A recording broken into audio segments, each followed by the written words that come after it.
তাই সুস্মিতা দেব কিন্তু আজকে আমাদের তৃণমূল কংগ্রেসের রাজ্যসভার এমপি। এটা আপনাদের গর্ব করা দরকার। আমার এখানে রিপুন বরা, প্রাক্তন সাংসদ, অসম তৃণমূল কংগ্রেসের প্রেসিডেন্ট, খুব ভালো বলেছেন। আমি তাকে অনেক ধন্যবাদ জানাচ্ছি। অরূপ বিশ্বাস আমার মন্ত্রী, শ্রী রাধেশ্যাম বিশ্বাস প্রার্থী শিলচর লোকসভা কেন্দ্রে, শ্রী তরিৎ চ্যাটার্জি, রাজেশ দেব, মোহনলাল দাস, বদরুল ইসলাম, আব্দুল রশিদ, চন্দন মজুমদার, ভারতী দুবে, অচিন জিমে, আরিফ আক্তার, ময়ূর মজুমদার সহ উপস্থিত আমার এখানে আমার সকল মা, ভাই ও বোনেরা, আমি প্রথমেই আপনাদের বলি, আমি কিন্তু আসামি ভাষা বুঝি, বলতে পারি না ভালো। ময় অপন লকর, এটা আমি দেখে বলছি না মোদির মতো, উনি টেলিপ্রিন্টারে দেখে বলেন, টেলিপ্রম্পটারে। সবাই ভাবেন আসামি কথা বললেন, আমি সেটা বলছি না, আমি নিজের মতো করে বলছি।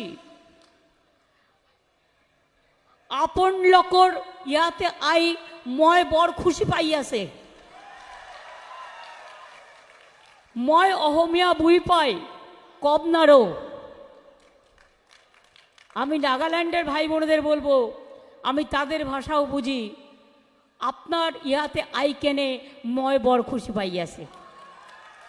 অনেক অনেক ধন্যবাদ।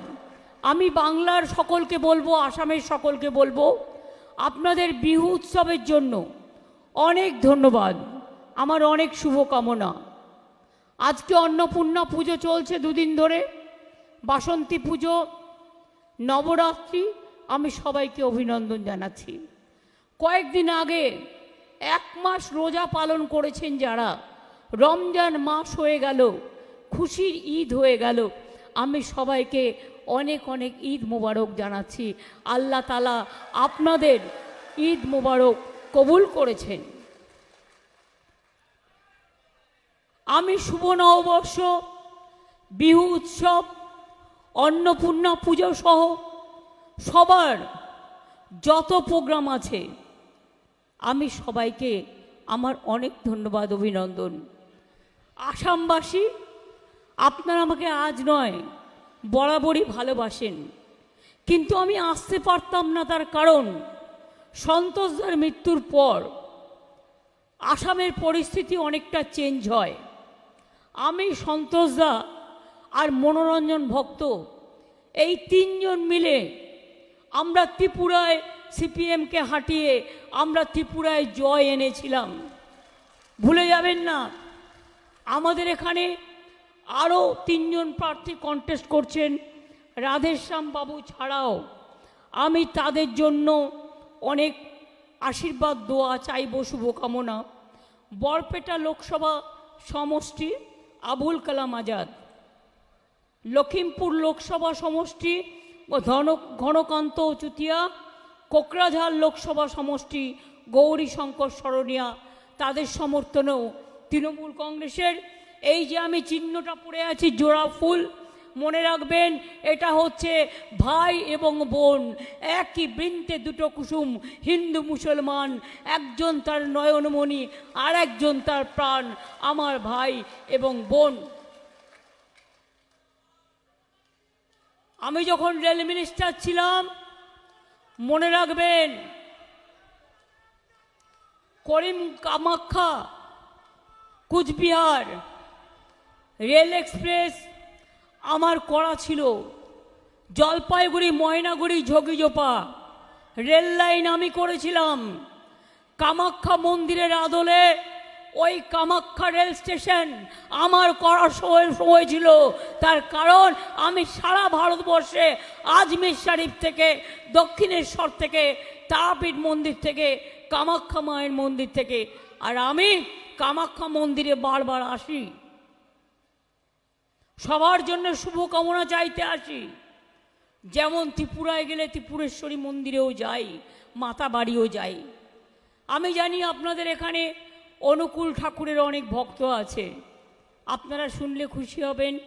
আমাদের ওখানে অনুকূল ঠাকুরের বড় একটা মন্দির তৈরি করবে বলে আমি কিন্তু বিনা পয়সায় গভর্নমেন্ট থেকে তাদের জমিও দিয়েছি, যাতে তারা ভালো করে করতে পারে। লোকনাথ ঠাকুরের জন্য করেছি, ফুরফুরা শরীফের জন্য করেছি, অনেক মাজারের জন্য করেছি। মা কালীবাড়ি হচ্ছে সতীপীঠ, তারাপীঠ, দক্ষিণেশ্বর, শিবযজ্ঞ মন্দির, মদনমোহন মন্দির, কিছু বাকি নেই। মহাকাল থেকে শুরু করে সব জায়গাতেই আমরা আছি, তার কারণ আমরা সর্বধর্ম সমন্বয়কে ভালোবাসি, সব ভাই বোনদের ভালোবাসি। আমরা ভাগাভাগি করে বাঁচতে চাই না, আমরা একসাথে বাঁচতে চাই। আমি ভুলে যাইনি সেদিনের কথা। এক সময় মনোরঞ্জন ভক্ত করিমগঞ্জ শিলচরে আমাকে প্রচারের জন্য নিয়ে আসতো। তখন আমি স্টুডেন্ট রাজনীতি করতাম, আর বিকেল হলেই বলতো চল তোরে লয়ে বাজারে যাই। আর বাজারে গিয়া কি করতো না, ওই লাই পাতা, লাই শাক পাতা কিনতো আর ট্যাংরা মাছ, ওই দিয়ে ঝোল করে উনি খাবেন। ওনার এসব পিকুলিয়ার জিনিস ছিল, কিন্তু এগুলো খুব পছন্দের খাবার বাঙালিদের, আসামিদের, সকলের। আমি সকলকেই বলি, আজকে কেন এসছি আপনাদের কাছে বলতে, যখন আপনাদের এখানে এনআরসি নিয়ে আন্দোলন চলছিল, নিয়ে আন্দোলন চলছিল, 19 লক্ষ মানুষের নাম বাদ দেওয়া হয়েছিল, তার মধ্যে 17 লক্ষ বাঙালি হিন্দু মুসলমান ছিল, আসামিরাও ছিল, গৌহাটির লোকেরাও ছিল, পাহাড়ি লোকেরাও ছিল, পাঞ্জাবিরাও ছিল। সেদিন আপনারা আন্দোলন গড়ে তুলেছিলেন, আর আমি আপনাদের পাশে ছিলাম। আমি কলকাতায় রোজ মিছিল করতাম, রোজ মিটিং করতাম। আমি জানি অত্যাচারের কাহিনী। অনেক আগুন জ্বলেছে, সারা দেশ জুড়ে তাণ্ডব করেছে বিজেপি, অত্যাচার করেছে দিল্লি থেকে শুরু করে। কত মানুষের রক্তে ভিজে গেছে দিল্লির রাজপথ, ইউপির রাজপথ, গুজরাটের রাজপথ, আসামের রাজপথ। আজও মণিপুরে কেঁদে যাচ্ছে আমার মা বোনেরা, আমার ট্রাইবেল ভাই বোনেরা, কোনো বিচার পায় না।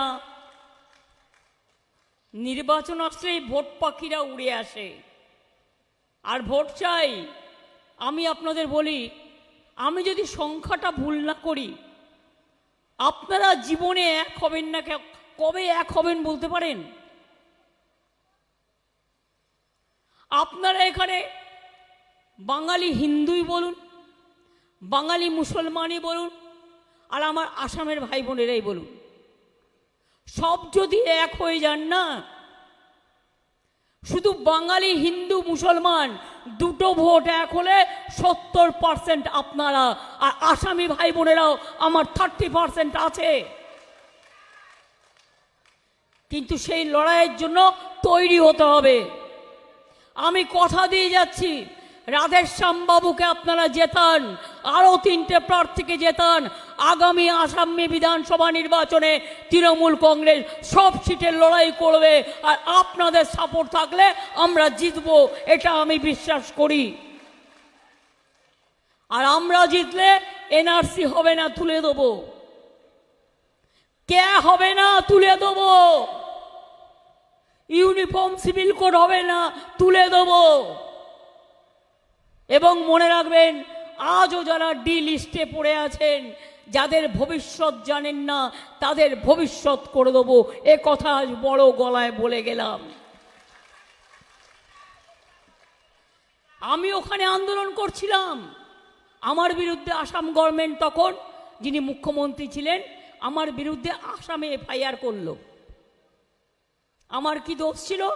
আমি বাংলায় আন্দোলন করছিলাম আপনাদের নিয়ে, করছি আন্দোলন বাংলায়। আর এফআইআর করছে বিজেপি আসামে। আমি কিন্তু ভুলিনি, আমার বিরুদ্ধে 6-7টা কেস করেছিল ওরা।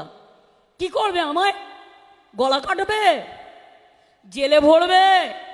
আর কজনকে জেলে ভরবে, আর কজনের গলা কাটবে, আর কতজনকে ডিটেনশন ক্যাম্পে রাখবে? তোমরা তো ভারতবর্ষটাকে জেলখানা বানিয়ে দিয়েছো, ডিটেনশন ক্যাম্প বানিয়ে দিয়েছো। আজকে ভারতবর্ষে মানুষের কোনো অধিকার নেই। এই নির্বাচনটা হতে যাচ্ছে ভয়ঙ্কর। এত কালো কলুষিত ইলেকশন আগে কখনো আপনারা দেখেননি। Government of the agency, by the agency and for the agency. Government মিডিয়াকে যা বলছে মিডিয়া তাই করছে। সব মিডিয়ায় দেখবেন বাবুদের বড় বড় ছবি আর বড় বড় বিজ্ঞাপন। কোনোদিন লোকের খোঁজ নিতে আসে না। আজকে বলো, বেকারদের চাকরি দিয়েছো? 2 কোটি বেকারদের চাকরি দিয়ে বলেছিলে।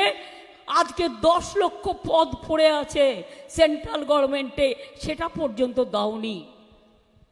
আগের বার ইলেকশনের আগে কি বলেছিলে?